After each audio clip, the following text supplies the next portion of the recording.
അനഘയിലേക്ക് കൂടി പോകാം. അനഘ, എങ്ങനെയാണ് മലബാറിലെ ഒരു സ്ഥിതി?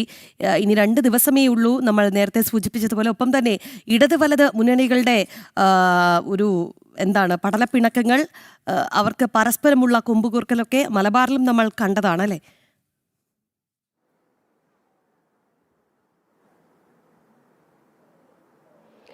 രാഖി കൃഷ്ണരാജ്, മലബാറിനെ സംബന്ധിച്ച് പ്രത്യേകിച്ച് എ ക്ലാസ് മണ്ഡലങ്ങളുള്ള ഒരു സ്ഥലം കൂടിയാണ്.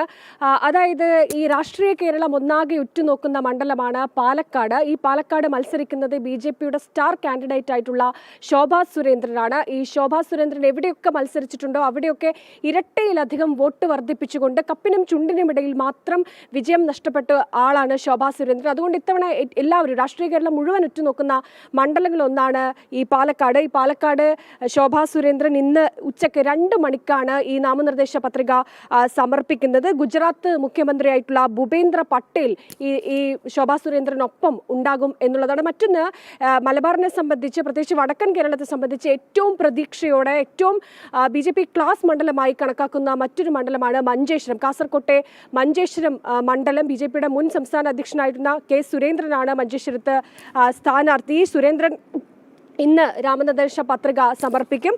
12 മണിക്കാണ് ഉപ്പള താലൂക്ക് ഓഫീസിലാണ് ഈ നാമനിർദ്ദേശ പത്രിക സമർപ്പിക്കുക എന്നുള്ളതാണ്. ഏറെ പ്രതീക്ഷയുള്ള, കേവലം 2016 89 വോട്ടിന് മാത്രം നഷ്ടപ്പെട്ട മണ്ഡലമാണ് മഞ്ചേശ്വരം. അത് ഇത്തവണ മഞ്ചേശ്വരത്ത് താമര വിരിയിക്കാനുള്ള പോരാട്ടമാണ് മഞ്ചേശ്വരത്ത് നടന്നുകൊണ്ടിരിക്കുന്നത്. സുരേന്ദ്രൻ ഇന്ന് 12 മണിക്ക് നാമനിർദ്ദേശ പത്രിക സമർപ്പിക്കും. മറ്റൊന്ന്, ഈ കോഴിക്കോടിനെ സംബന്ധിച്ച് കോഴിക്കോട്ടെ ഏറ്റവും പ്രധാനപ്പെട്ട മണ്ഡലങ്ങളിൽ, സൗത്ത് മണ്ഡലങ്ങളിൽ ഒന്ന് മത്സരിക്കുന്നത് നവ്യ ഹരിദാസ് ആണ്. നവ്യ ഹരിദാസും ഇന്ന് 10 മണിയോട് റോഡ് ഷോ ആരംഭിക്കും. അതിനുശേഷം 10:30 നാമനിർദ്ദേശ പത്രിക സമർപ്പിക്കുക എന്നുള്ളതാണ്. ഡൽഹി ഉപമുഖ്യമന്ത്രിയായിട്ടുള്ള രേഖ ശർമ്മയാണ് ഈ നവ്യ ഹരിദാസിനൊപ്പം ഉള്ളത് എന്നുള്ളതാണ്. എന്തായാലും ഇനി കേവലം 19 ദിവസം മാത്രമാണ് നിയമസഭാ തെരഞ്ഞെടുപ്പിന് ബാക്കിയുള്ളത്. എന്തായാലും ഈ തെരഞ്ഞെടുപ്പ് പ്രചരണം അത് മലബാർ മേഖലയിലൊക്കെ തന്നെ പൊടിപൊടിക്കുകയാണ്. കൃഷ്ണരാജ്, രാഖി. ഏതായാലും മലബാറിലും വലിയ തെരഞ്ഞെടുപ്പ് ആവേശമാണ്, അത് സ്വാഭാവികവുമാണ്. ഏതായാലും പത്രികാ സമർപ്പണം ഇന്ന് വളരെ വേഗത്തിൽ നടക്കും. കാരണം ഇനി ദിവസങ്ങളില്ല.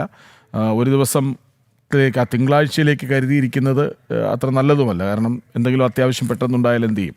അപ്പോൾ സ്വാഭാവികമായും തെരഞ്ഞെടുപ്പ് പ്രക്രിയ അതിൻ്റെ ഉച്ചസ്ഥായിലേക്ക് എത്തുന്നു. ചൂടാണ്, അന്തരീക്ഷം നിറയെ വലിയ ചൂടാണ്. നട്ടുച്ചയ്ക്കൊന്നും ഇറങ്ങി നടക്കാൻ പറ്റില്ല. ഒരു 11 മണി ആ ചൂടിനെ വെല്ലുന്ന തെരഞ്ഞെടുപ്പ് ചൂടാണ്. അപ്പോൾ വിവരങ്ങൾ നൽകുകയായിരുന്നു അനഘ ഹർഷൻ, MS വീണ, മിഥുന അയ്യപ്പൻ.